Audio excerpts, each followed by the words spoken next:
Welcome back to Sports Mecca. We got a little NCAA action to talk about very briefly. The tournament begins March 14th.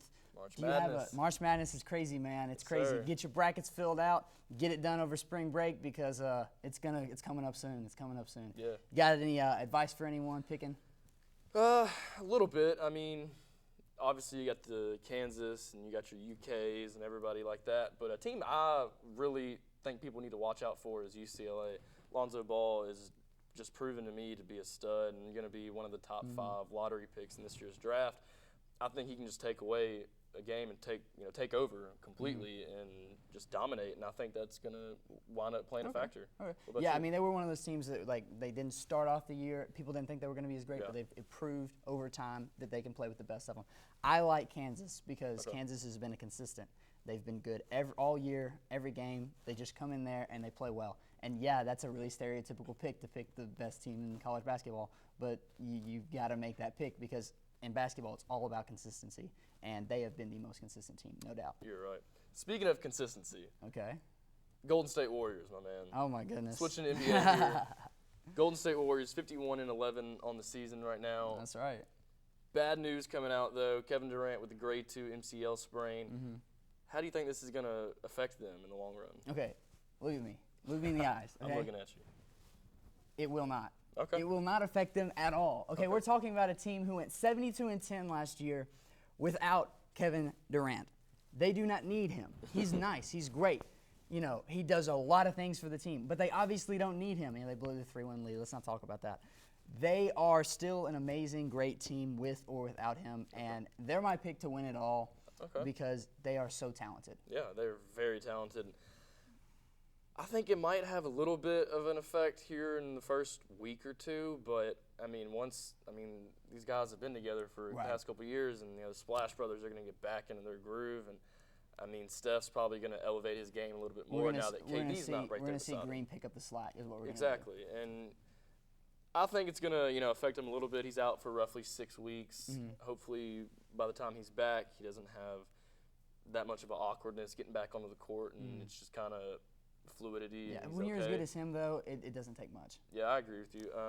I don't think it's going to be too detrimental to their team and kind of how they play in the playoffs, but it's definitely worth noting. And it's worth noting, and it is a factor theoretically, but they're going to make the playoffs. They're going to be the 1 seed, and once he gets back into the swing of things are going to be just like they always were. Yeah. Speaking of playoffs, who do you, in your mind, think with this last month left of regular season play is poised for a deep playoff run?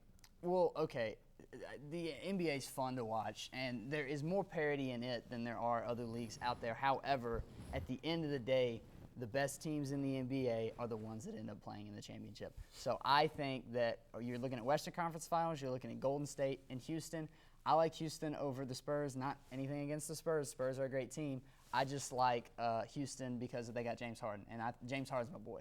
I think James Harden can really lead that. Absolutely. All year. You're talking about 28.8 points per game. Not really on defense, but hey, he's okay, an that's not his offensive strong machine. suit. That's not his strong suit. They switched him to point guard, and he's put up some amazing numbers: 28.8 points per game, 8 rebounds a game, 11.3 assists. It's almost a triple-double. Okay, yeah. Me personally, for a deep run, I'm looking at the Celtics. You know, Isaiah Thomas has proven that he's an elite player and an elite point guard in this league, and he's averaging 29.5 points a game. That's second in scoring in the NBA, next to Russell Westbrook, who's my man, MVP, averaging triple-double every single We'll talk night. about that later. We'll get into that in a second. But, yeah, I have the Celtics making a deep run. I think they'll face off against the Cavs. Okay, so I was fixing to ask you, do you think they'll beat the Cavs? I don't think they'll beat them, but I think they'll, maybe push it to 5 games. Okay. Maybe 5 5 games. games? They win 1? They don't get swept? Yeah, maybe Maybe 6. You want to give them 6? I'd give them 6. I might give them 2 games. Okay. I think LeBron when it comes down to those moments. Real quick, I'm gonna disagree with you for a second. I got Washington. Okay. I think, and this is gonna sound crazy because of the amazing year that Isaiah Thomas has had. I think I like John Wall better in this matchup, not because he's the better player, but because he's got a little bit more experience and he's putting up 22.6, 4.6, and 10.8 assists. 4.6 rebounds. I think that he is just the experience and the age is going to kind of win out, and I could see it's going to be a very interesting series, probably going to go to 7 games. I think I like Washington just a little bit. Well, if it comes down to the fourth quarter and it's a close game, watch out for Isaiah because he's been turning it on unlike anybody else this season. Oh, yeah. For the Western Conference, you talked about that a little bit. I've got the Warriors and the Spurs. I mean, those are good Kawhi picks. Leonard and honestly the Spurs, they don't ever miss a beat. Tim Duncan retired after this past season, but they're still the San Antonio Spurs. Oh yeah, they are the Lakers and the Celtics. Those two have been storied franchises. It's the Spurs era now, and it has been for a while. Yeah. So real quick, you talked about your MVP. Obviously, mine's James Harden because I think that your MVP has to be on one of the best teams. Russell Westbrook, though. Yeah, I'm gonna have to say Westbrook. I just think he's the best player this season. I think he's dominated more than anybody. He's averaging almost 32 points a game, along with 10 assists and 10 rebounds. You haven't seen that since Oscar Robinson. It's basically unheard of. Big O. So I think he's gonna wind up. I think the voters are going to be a little bit more biased just because of the ridiculous stats he's put out. Yeah. But the thing that's going to hurt him is them being a 7 seed. They're a 7 seed. They're not a they're really not fantastic team. very good. Like he's about all they have firepower wise. And another name that needs to be thrown up there, I could see possibly coming in third or fourth, is Isaiah Thomas. Like I said, I mean, he's proved to be one of those great elite point guards in the NBA, and I think he really means a lot to his team, and he's really been the reason they've pulled out, especially because that fourth quarter play. So Definitely. I think that definitely needs to be thrown out there. But I like it. why don't we take it back to NFL a little bit? Take it back to NFL for a quick minute. Let's do it. NFL Combines this past weekend. We got the draft coming up April 27th through the 29th in Philadelphia this year. Coming out of this past weekend, who do you have as your best or your biggest winners and losers? Well, I mean, we talked earlier, Alvin Kamara. Okay. I still think he's the biggest winner. Yeah. Biggest losers, we will not hear about the biggest losers because this is my opinion about the NFL Combine. I don't think it means that much. It's great for guys like Alvin Kamara who are kind of borderline. We don't really know what to expect, and he goes out there and has a good game or has a good performance. But the guys that really lose in the NFL Combine are guys like him that don't perform, and we don't know who they are because they just didn't perform. Yeah. So we don't know who the big losers are. The big winners are not big winners; they're small winners. It's just not that important. Like it's fun to talk about, but it's definitely about you? important. Definitely important. Let's not go that far. What about you? Do you have an opinion? I agree with you with Kamara. I think he definitely was the biggest winner from this past weekend, just because of the expectations weren't really there for what he did. So. Especially with, he got injured, missed a couple games this season. He's kind of in the background a little bit before Hurd's transfer. I think the biggest losers, though, I have two for me. Okay. And one of them is Chad Kelly from Ole Miss. He was not invited. He was originally invited to the Combine, and then that was taken away from him because of his off-field incidents. He's been in multiple fights, altercations, Snapchats of him smoking marijuana. So that's definitely a red flag for every single NFL organization out there. And second is Reuben Foster. Okay. Reuben Foster was middle inside linebacker, projected as a top 10 pick, maybe top 5. Some people were saying top 5.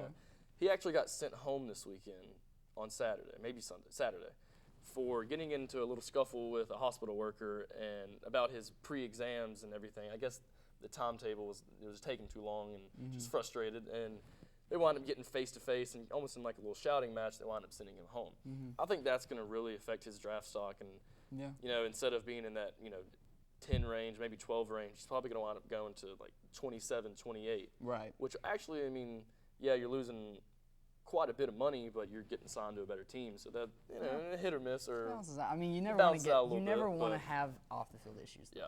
Like, that's a huge red flag for any NFL team. Definitely a big issue. But speaking of winners, another winner, I think, my opinion, John Ross. Finally, the CJ2K record of 40 time gets broken. John Ross ran that 4.22. Adidas actually, here we have a clip of it right here. Adidas actually was offering every single participant in the Combine an island, their own private island, if they wore Adidas cleats and beat the record. Okay. Well, he beat the record, yes, but he was wearing Nike cleats, if you could see it, and flipped just then. So you missed out, therefore, man. he wasn't eligible for the island. What do you have to say about that? Missed out, man. You got to get your island. Yeah. I'd be wearing Adidas cleats every single day if I could get an island. Yeah, I'm a Nike guy, though. I'm a sellout. I'm a sellout. I'm a Nike guy, so, I could definitely see why you wanted to wear Nike, maybe just a little bit comfortable on his feet. Yeah, if you're going to, at the end of the day, you're doing it because you want to impress NFL teams, not because you want an island. Yeah. But I don't know. I don't know if shoes matter that much. I would go for the island personally. The island apparently doesn't matter too much to him. I mean, his comment on it was, "I don't have a boat and I can't swim very well," so it didn't really matter to him. That's a good reason not to want an island. Hey, he's about to be making a whole lot of money, so he can go out and buy He can his buy own his own island. island. I'm There sure. we go. So real quick, do you have a projected #1 pick, or even top, whatever you want to call it? Obviously, you got guys like Myles Garrett. who's just Yeah, you absolutely said Myles ridiculous. Garrett. I mean, he's basically been talked up as the #1 pick since October. 6'6", 270 pounds, ran the 4.640 with 33 reps on the bench press, along with the 41-inch vertical and a 10.5-foot broad jump. That's unheard of, a lot of unseen. numbers. I mean, one analyst was comparing him to Wolverine because he had no idea what to compare him to. Logan, there we go. Yeah, exactly. Logan. I mean, I think he's probably going to be in the #1 pick just because he's a freak I of agree with you. nature. The Browns need every ounce of talent they agree. can I get. mean, They're going to he's take the best available, and he is the best Fast, available. runs that 4.6. He's flexible coming around the edge. He can bend and get around tackles and everything. And I think he's going to wind up being the #1 pick. Yeah, Do you I mean, agree with I me? agree with you Yeah. 100%. Yeah. All right, so we're gonna go to commercial break. When we come back, we got a little package for you. We'll be right back.